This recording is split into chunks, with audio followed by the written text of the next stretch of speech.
जब आपको दिख रहा है कि आपके साथ फैमिली है, मदर है, छोटी सिस्टर है, तो तब से एकदम टर्निंग पॉइंट आ गया मेरी लाइफ में और मैंने बोला कि मुझे काम करना है। तो मैं और मेरा दोस्त निकले काम ढूंढने।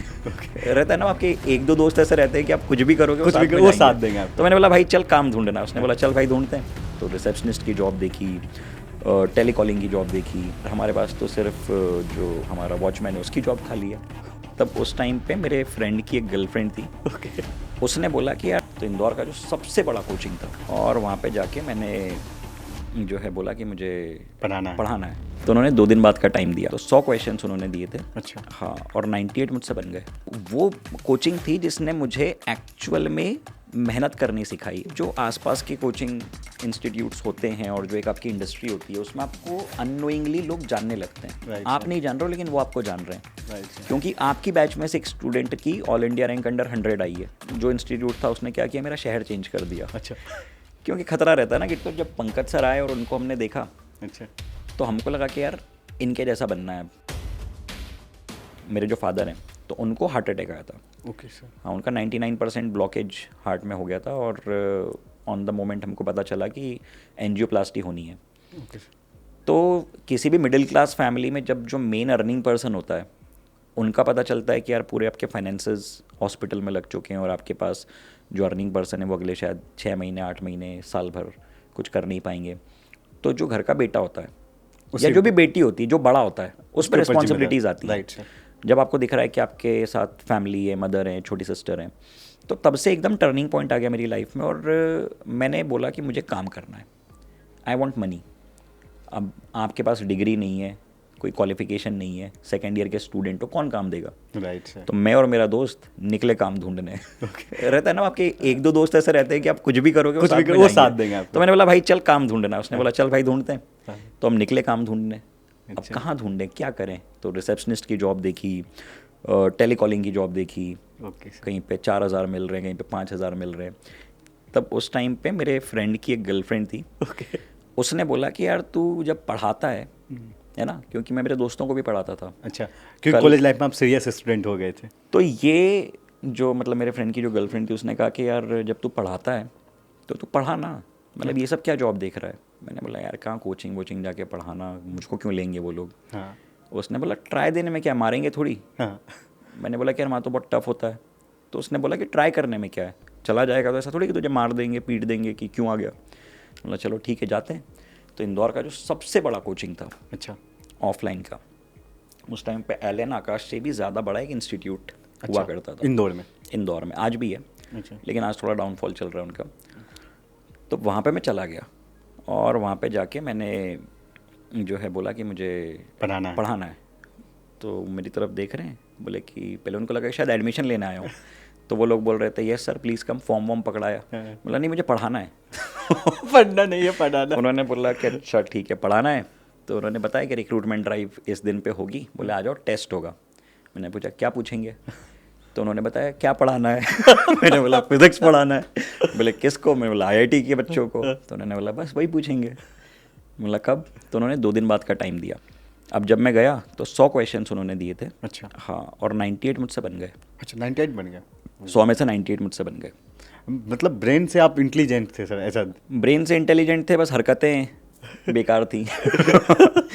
तो वहाँ पे जैसे ही हुआ तो अपन एकदम टशन में पेपर पकड़ा के निकल गए। और वहाँ से कॉल आ गया कि आपका टेस्ट अच्छा गया, आप आ जाइए डेमो के लिए। ओके। तो मैं गया डेमो देने, एक सब्जेक्ट तैयार करके, फिज़िक्स में थर्मोडायनेमिक्स तैयार करके गया, क्योंकि बहुत अच्छे से पढ़ रखा था वो पहले। अच्छा। तो जो सामने लोग बैठे हुए थे मुझे नहीं पता था कौन है। मैं गया और एकदम बढ़िया स्वैग में पूरा पढ़ा के आ गया। मुझे लग रहा था शायद सामने कोई ऐसे ही नॉर्मल सा इंसान। हाँ। जब वो सब हो गया और जब वहाँ पे से भी कॉल आ गया कि हाँ आपका हो गया है, आप आ जाओ, पैसे वैसे की बात कर ली उन्होंने। तो वो जो सामने बंदा बैठा हुआ था, जो इंसान थे, वो उस कंपनी के ओनर थे। ओके। और अगर शायद मुझे पहले पता होता तो मैं नर्वस हो जाता। लेकिन मुझे मालूम ही नहीं था कि ये कौन है। तो अपना कॉन्फिडेंस। हाँ एकदम। अब वो बैठे भी इतने नॉर्मल हम्बल तरीके से थे, चप्पल पहन के बिल्कुल टी-शर्ट में। तो मुझे लगा कि हो गया यार कोई, तो बढ़िया हुआ वहाँ पे हो गया। अब बात आई पैसे की। तो मतलब मुझको पहले ही समझा दिया था, देख तू खुद अपने मुंह से मत बोलना। अच्छा। हाँ, वरना तू जो है सीधी सी बात है कि कम अमाउंट बोलेगा, हो सकता है ज़्यादा दें। अब मैं बैठा डिस्कशन के लिए एकदम स्वैग में कि चलो ठीक है बताओ कितना पैसा दोगे। हाँ। तो उन्होंने जो अमाउंट ऑफर किया मैं उससे आधा सोच के आया था कि मैं इतने पे डन कर दूंगा, और उन्होंने सिर्फ डबल बोला। मतलब 1 मिनट सोचने दो। और कंफ्यूजन कर दिया मैं आपने? बाहर निकला, मैंने फ़ोन लगा, मैंने बोला भाई ये तो इतना बोल रहे हैं, हाँ। मतलब मैं अगर एक्स सोच के आया हूँ तो वो 2x बोल रहे हैं। तो उसने बोला एक काम कर, इससे थोड़ा सा और ज़्यादा बोल। मतलब अरे तू पागल हो गया क्या यार, मुझे तो मिल ही रहा है। मिल रहा है यार, चलने दे तू अभी। तो उसने बोला नहीं नहीं पागल, एक बार बोल। हाँ। मैंने बोला क्यों? तो बोले कि मतलब ऐसा लगता है कि हाँ जेन्युइन कैंडिडेट है। तो मैं गया, मैंने बोला कि ठीक है थोड़ा सा आप ऐसा कर लीजिए, मैं ज्वाइन कर लूँगा। और मैं बोल के आ गया, और फिर उनका आया नहीं कॉल 1 दिन बाद। मेरी हार्ट बीट ऊपर नीचे, मेरे को लग रहा कि क्या हुआ यार कि इनने मना तो नहीं कर दिया। अच्छा। फिर उसके बाद फाइनली कॉल आया और मैंने स्टार्ट किया, और वहीं से मेरी टीचिंग की जर्नी भी स्टार्ट हुई थी। उस कोचिंग में पढ़ाते हुए all India rank under 100 JEE advance, all India rank 1 JEE mains classroom के मेरे स्टूडेंट्स थे। Okay great sir. और वो जो मेहनत करी है वहाँ पे, I am really grateful to that institute and to that person, Sumit Upmanyu sir, Indore में जो टीचर थे जिन्होंने मुझे हायर किया था।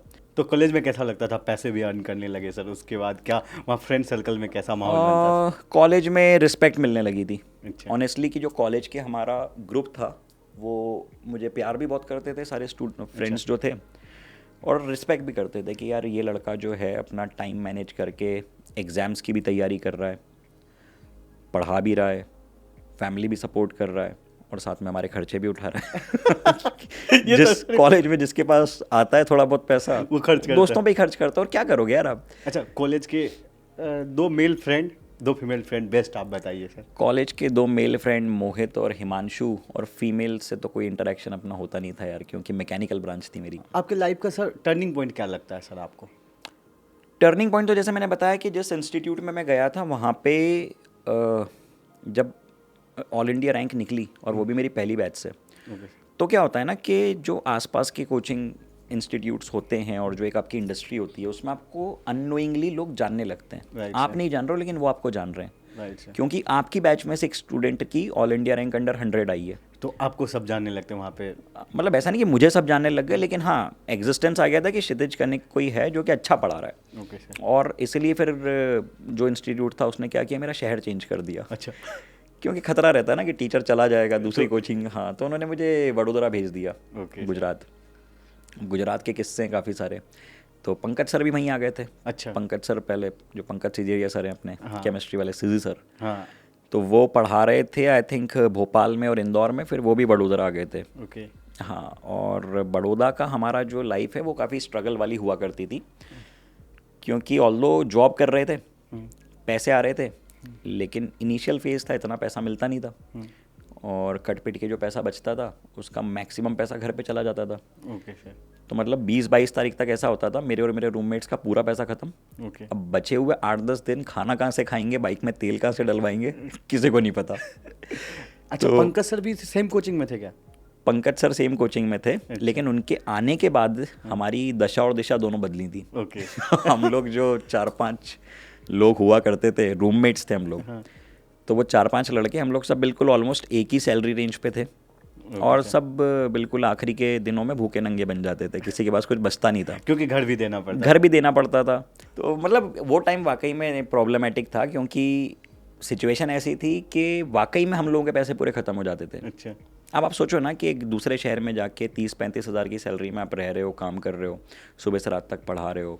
ऑल्दो आपके घर वाले हैं वो पैसे भेज सकते हैं, बट बताता नहीं है कोई। वही मतलब you don't want to involve your family कि यार सैलरी 4 दिन लेट हो रही है, थोड़ा पैसा भेज दो खाने का। नहीं, उनको लगेगा कि यार ये क्या कर रहा है, दूसरे शहर में क्यों रह रहा है, यहीं आ जा वापस। वो सारा स्ट्रेस नहीं देना चाहता है कोई भी।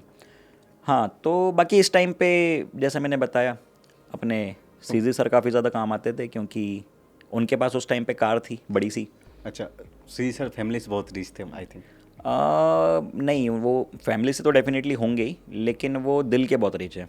ओके। ये ज़्यादा बड़ी चीज़ है कि देखो पैसा वगैरह होता सबके पास है, Right, लेकिन आपके साथ के लोगों को आप किस तरह से ट्रीट कर रहे हो, उनको किस तरह से रख रहे हो, किस तरह से अपलिफ्ट कर रहे हो। बीइंग अ यंगस्टर, वो ऑलरेडी उस टाइम पे पंकज सर थे, अच्छा। जब हम लोग ग्रो कर रहे थे, उन्होंने जो सपोर्ट किया है वहाँ पे, that is the actual richness ना। Right sir. कि चलो ठीक है, एक दिन किसी को खाना कोई खिला सकता है, ये सारी चीज़ें सेकेंडरी हैं, लेकिन आप अगर बड़े हो तो उस ओहदे का आप किस तरह से उपयोग कर रहे हो, राइट सर। वो असली रईसी होती रईसी है, और उस चीज़ में बहुत रिच है। पंकज साहब